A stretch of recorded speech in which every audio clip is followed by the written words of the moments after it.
કેમ છો વિદ્યાર્થી મિત્રો? ચેપ્ટર 12 આપણું વર્તુળ સંબંધિત ક્ષેત્રફળ, જેમાં આપણે આજે જે આકૃતિવાળા દાખલાઓ આવે છે કે જેમાં આપણે લઘુ વૃત્તાંશ, લઘુ વૃત્તખંડ અને ગુરુ વૃત્તાંશ કે ગુરુ વૃત્તખંડના ક્ષેત્રફળની વાત કરવાની હોય છે. તો આજે આપણે એક એવી જ 12.3 ની અંદર છઠ્ઠા દાખલાની અંદર આપણને એક વર્તુળાકાર ડિઝાઇન આપેલી છે.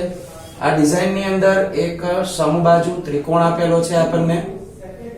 આ ત્રિકોણ ABC જે છે એ ABC ત્રિકોણ સિવાયનો જે ભાગ છે એનું ક્ષેત્રફળ આપણે મેળવવાનું છે.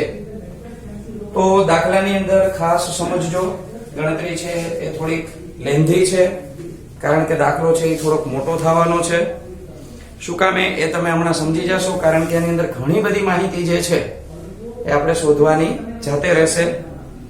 તો પેજ નંબર છે 205, સ્વાધ્યાય 12.3. આપણે દાખલા નંબર 6 ની જે પ્રશ્નની વિગત આપેલી છે એ વાંચીએ છીએ. આકૃતિ 12.24 માં દર્શાવ્યા પ્રમાણે ટેબલના એક 32 સેમી ત્રિજ્યાવાળા વર્તુળાકાર આવરણના વચ્ચેના ભાગમાં એક સમભુજ ત્રિકોણ ABC છોડી બાકીના ભાગમાં ભાત બનાવી છે. આ ભાતનું ક્ષેત્રફળ શોધો. તો અહીંયા આગળ આપણને જે ત્રિજ્યા આપેલી છે એ ત્રિજ્યા તમને હું અહીંયા દર્શાવી દઉં છું. અહીંયા આપણે કેન્દ્ર તરીકે O બિંદુ લઈએ તો જે આ O થી B હું દોરું છું અને O થી C આ આપણી ત્રિજ્યા થશે અને એ ત્રિજ્યાનું માપ આપણને 32 આપેલું છે. હવે આ માપ સિવાય કોઈ પણ માપ આપણી પાસે બીજું છે નહીં. અને આપણે આ જે સાઈડમાં જે ડિઝાઇનો બને છે, હકીકતમાં જોઈએ તો આ 1, 2 અને 3 લઘુ વૃત્તખંડ છે એના ક્ષેત્રફળ આપણે મેળવવાના છે. તો આ લઘુ વૃત્તખંડનું ક્ષેત્રફળ સૌથી પહેલા કેવી રીતે મેળવશું? તો લઘુ વૃત્તખંડનું ક્ષેત્રફળનું સૂત્ર આપણા મગજમાં ક્લિયર હોવું જોઈએ કે ભાઈ એનું સૂત્ર કઈ રીતે થાય, તો કે લઘુ વૃત્તાંશ માઈનસ ત્રિકોણ. હવે આપણે લઘુ વૃત્તાંશના ક્ષેત્રફળને વિચારશું. મેં તમને આની પહેલા કીધું હતું કે આપણે નીચેથી ઉપર તરફ સ્ટેપ બાય સ્ટેપ વિચારતું જવાનું કે કયું સૂત્ર આપણે જોશે અને કયા સૂત્રની અંદર કઈ વિગતો આપણે મેળવવાની રહેશે. તો લઘુ વૃત્તાંશના સૂત્રની વાત કરીએ તો πr² θ/360. ચાલો પાઈ ની કિંમત આમાં આપણને આપેલી છે તો કે ના, હાલો એ તો આપણે 22/7 મૂકી દેશું. r ની કિંમત તો 32 આપેલી છે, થીટા ની કિંમત તો એ આપેલી નથી. તો એટલું આપણે વિચારી શકીએ કે આ ત્રિજ્યા OB અને OC છે, એવી રીતે ઉપર અહીંયા OA પણ હોઈ શકે. તો એનો અર્થ એમ થયો કે આખા વર્તુળને આપણે આ 3 લઘુ વૃત્તખંડ જે છે એ વર્તુળ કેન્દ્ર પાસે 360 અંશનો ખૂણો બનાવે અને આ 360 અંશના ખૂણાને આપણે એક ખૂણા તરીકે લેવાના થશે તો એને 3 વડે ભાગાકાર કરવાનો થાય. તો અહીંયા લખીએ કે ત્રિજ્યાઓ અથવા તો લઘુ વૃત્તખંડ દ્વારા બનતો ખૂણો, જેને આપણે થીટા તરીકે જ લખશું, અને આ થીટાની કિંમત આપણને 360 એના છેદમાં 3 બરાબર 120 અંશથી મળશે. 32 સેમી જે આપણને આપેલા છે એને આપણે શરૂઆતમાં દર્શાવી દઈએ કે r બરાબર 32 સેમી છે. એટલે બે વિગતો આપણી પાસે હજી કમ્પ્લીટ થઈ કે લઘુ વૃત્તાંશ હવે આપણે મેળવી શકવાના છીએ.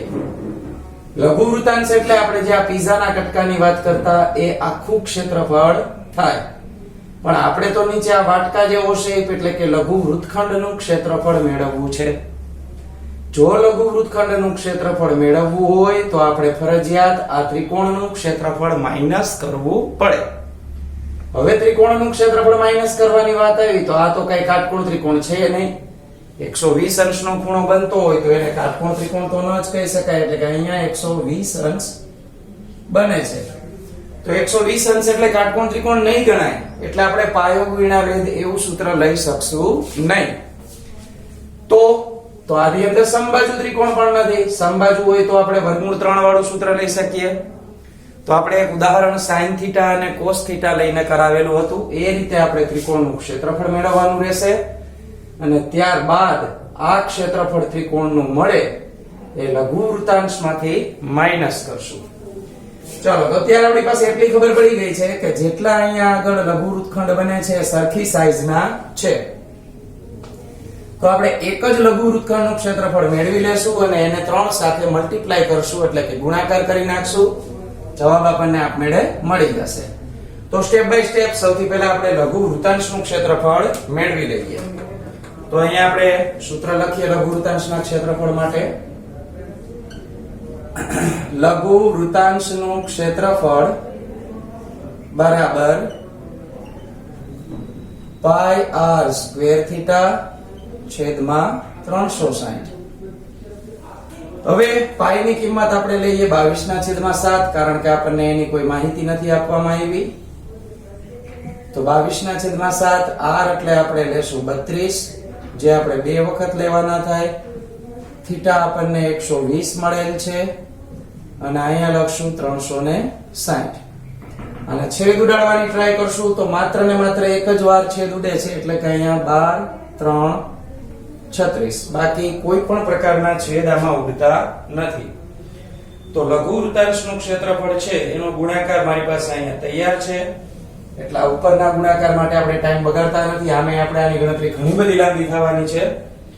તો એ ગુણાકાર થાય છે 22,528 છેદમાં 21 સેમી સ્ક્વેર. આને આપણે પોઈન્ટમાં ફેરવવાના નથી, કારણ કે જો અહીંયા આગળ જ એટલી બધી મોટી ભાગાકારની રકમ આવતી હોય તો આપણે વૃત્તખંડ મેળવવા માટે હજી ત્રિકોણનું ક્ષેત્રફળ પણ મેળવવાનું છે. એમાં પણ આવી ગણતરી થઈ શકે. બીજું, હવે લઘુ વૃત્તાંશમાંથી ત્રિકોણ બાદ કરવાનું છે. તો આપણે ત્રિકોણ OBC માટે એવું પેલા હેડિંગ આપી દઈએ. ત્રિકોણ OBC માટે હવે તમને અહીંયા આગળ હું ત્રિકોણ OBC ની જે આકૃતિ જે છે માત્ર ને માત્ર એને એકને હાઇલાઇટ કરી દઉં, એટલે કે અલગ કરી દીધી આપણે અહીંયા O, B અને C. અહીંયા આપણે લઘુ વૃત્તાંશ માટે એક બિંદુ P લઈ લઈએ, એટલે લઘુ વૃત્તાંશ બોલવું હોય તો આપણે આ રીતે બોલી શકીએ O, B, P અને C. આખા પીઝાના કટકાને આપણે OBC એમ ના બોલી શકાય, નહીં તો ત્રિકોણ ગણાય. એટલે લઘુ વૃત્તાંશ માટે આપણે બોલવા માટે આપણે O, B, P અને C એવો ઉપયોગ પણ કરી શકીએ. ચાલો, તો અહીંયા ત્રિકોણ માટે તો સૌથી પહેલા આપણી પાસે અહીંયા વચ્ચે વેધ બનાવવાનો રહેશે. આ વેધ આપણે બનાવીએ, એટલે M બિંદુ તરીકે આપણે OM ને વેધ ગણીએ. જે અહીંયા 120 અંશ વાળો ત્રિકોણ છે એને મેં અહીંયા હાઇલાઇટ કર્યો છે, યાદ રાખજો. આ વેધની અંદર આપણી પાસે માપ જે તૈયાર છે એ લખી નાખીએ. તો કે એક બાજુનું માપ કર્ણ આપણી પાસે છે 32. આખો ખૂણો 120 નો હતો, એટલે આપણે અહીંયા એક ત્રિકોણની અંદર 60 અંશનો ખૂણો લઈ શકીએ. હવે તો કે આ એક જ ત્રિકોણ જે છે એને આપણે હાઇલાઇટ કરીએ તો આ થાય કર્ણ. આને કહેવાશે સામેની બાજુ, ખૂણાની સામેની બાજુ. આ થશે પાસેની બાજુ. મેં તમને ત્રિકોણમિતિના ગુણોત્તર જે આપણે આ ત્રિકોણ વાળા જ્યારે ક્યારેક લઘુ વૃત્તખંડ મેળવવા માટે ગણતરી કરવાની થાય ત્યારે sin થીટા અને cos થીટા ઉપયોગ કરવાના થતા હોય, એટલે આપણે બે ગુણોત્તર ડિટેલમાં શીખાતા. અહીંયા આગળ આપણે એનાથી આગળ વધીએ. તો લખી નાખું છું ત્રિકોણ OBC માં. OBC ની અંદર આપણી પાસે OM વેધ લેતા, તો આ વેધ OM બની જાય. BC એ અનુરૂપ પાયો બને. હવે આપણે ત્રિકોણ OBM માટે શરૂ કરીએ. તો ત્રિકોણ OBM માં આપણે જે નીચે ખૂણો બને છે ખૂણો M એ કાટખૂણો થાય, કારણ કે વેધ હંમેશા 90 અંશનો ખૂણો બનાવે. તો એ પણ અહીંયા લખી નાખીએ કે OM છે એ BC સાથે લંબ બનાવે છે, એટલા માટે આપણે 90 અંશ લીધા. ગુણોત્તર લઈએ આપણે, તો એનું સૂત્ર છે થોડુંક હાઇલાઇટ કરી દઉં તમને હું. તો પહેલા sin થીટા લઈએ અહીંયા આગળ, કે sin O એટલે આ ખૂણો, તો સામેની બાજુ એટલે BM છેદમાં કર્ણ એટલે OB. અહીંયા હું ગુજરાતી સૂત્ર લખતો નથી, સામેની બાજુ છેદમાં કર્ણ, તમને સૂત્ર અગાઉના લેક્ચરમાં આપેલું છે એટલા માટે. તો bm નું માપ સામેની બાજુનું આપણી પાસે નથી, પણ sin o એટલે કેટલા અંશ લેવાના છે તો કે 60 અંશ.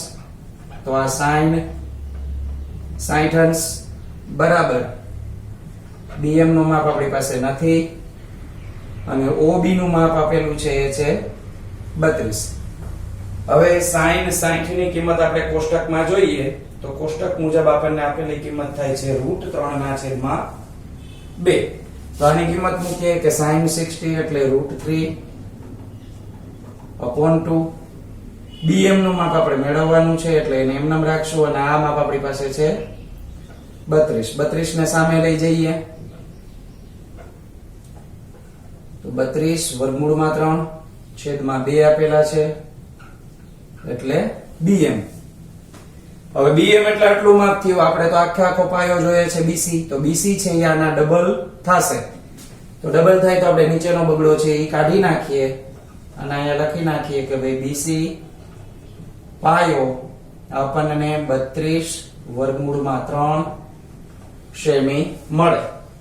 તો 1/2 ગુણ્યા પાયો ગુણ્યા વેધ, આખામાંથી આપણને માત્ર અત્યારે bc મળેલા છે. હવે આપણે એનો વેધ ગોતવાનો છે. તો વેધ માટે આપણે sin થીટા લીધા, એવી રીતે આપણે cos થીટા લેશું. તો ફરીથી હું આને સૂત્રને હાઇલાઇટ કરું, cos o બરાબર. તો cos થીટા નું સૂત્ર હતું પાસેની બાજુ છેદ કર્ણ, તો om ના છેદમાં bm. om છેદમાં bm. સૂત્રની અંદર આપણે કિંમત મૂકીએ. o ખૂણો એટલે આપણી પાસે છે 60 અંશ, તો 60 અંશ લઈ લેશું કે cos 60 બરાબર. om એટલે આપણી પાસે માપ મેળવવાનું છે, અને કર્ણનું માપ આપણી પાસે છે 32.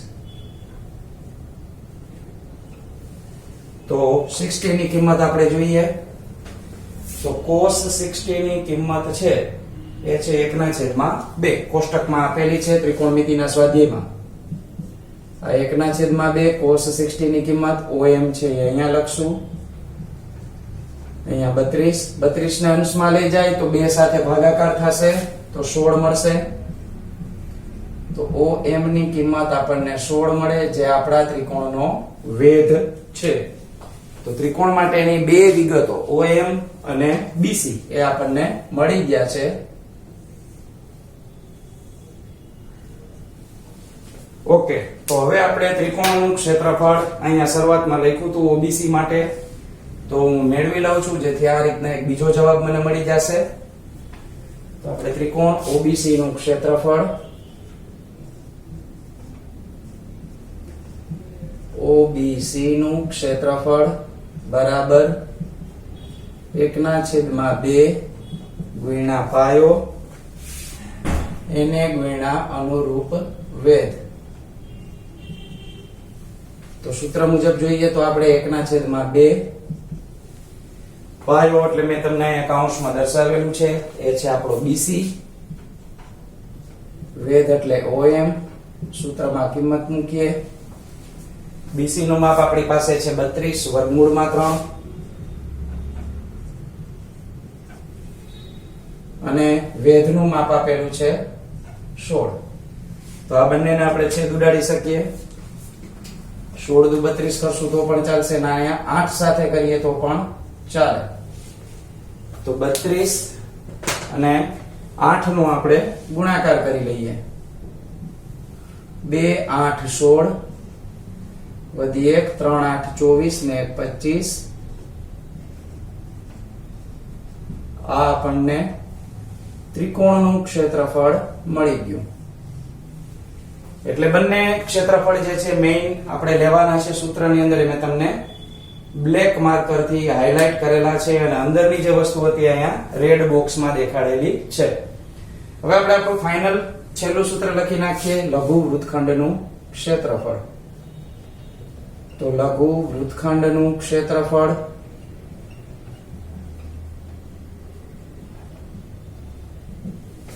તો એ થશે આપણો લઘુ વૃત્તાંશ છે OBPC લઘુ વૃતાંશ OBPC નું ક્ષેત્રફળ માઇનસ જે આ ત્રિકોણ બન્યો તો આપણે OBC જે અલગ બતાવેલો છે એનું ક્ષેત્રફળ લઈ લેશું. ત્રિકોણ OBC નું ક્ષેત્રફળ. તો હવે આપણી પાસે જે લઘુ વૃતાંશનું ક્ષેત્રફળ અને ત્રિકોણનું ક્ષેત્રફળ આપણને મળ્યું છે એ બંને જવાબોને સીધે સીધા આપણે જે અગાઉ મેળવેલા છે ત્યાંથી ઉપાડી અને સીધા જ લખવાના થાય છે. તો આપણી પાસે કંઈક આ રીતે મળશે. એક 22,528 છેદમાં 21 અને માઇનસ ત્રિકોણનું ક્ષેત્રફળ આપણને મળ્યું તો 256 વર્ગમૂળમાં 3. તો આ બે જવાબ આપણને મળ્યા. હવે આની અંદર તમે આગળ વધવું હોય તો આ રીતે કરી શકો. 21 નો ગુણાકાર પેલા અહીંયા કરવાનો, લસાની પ્રોસેસ કરવી હોય તો, અથવા તો એને તમે ચોકડી ગુણાકાર પણ કહી શકો. આ બંનેનો ગુણાકાર કરી અને બાદબાકી કરી શકો. પણ આપણે હજી આ એક જ લઘુ વૃત્તખંડનું ક્ષેત્રફળ મેળવેલું છે એટલે એક જ વાટકાનું ક્ષેત્રફળ આપણે મેળવ્યું છે. આપણે એવા ટોટલ 3 લઘુ વૃત્તખંડ કરશું ત્યારે આપણે આપણી જે આમાં શબ્દો આપ્યા છે આપણને આ ભાતનું ક્ષેત્રફળ શોધો. ભાત એટલે ડિઝાઇન.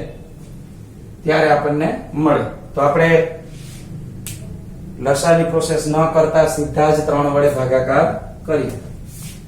તો ટેબલ કે એવું જે કઈ આપણને કીધું છે એ શબ્દથી આપણે લખીએ કે ટેબલની ભાતનું ક્ષેત્રફળ. ટેબલની ભાતનું ક્ષેત્રફળ બરાબર 3 ગુણ્યા લઘુ વૃત્તખંડનું ક્ષેત્રફળ.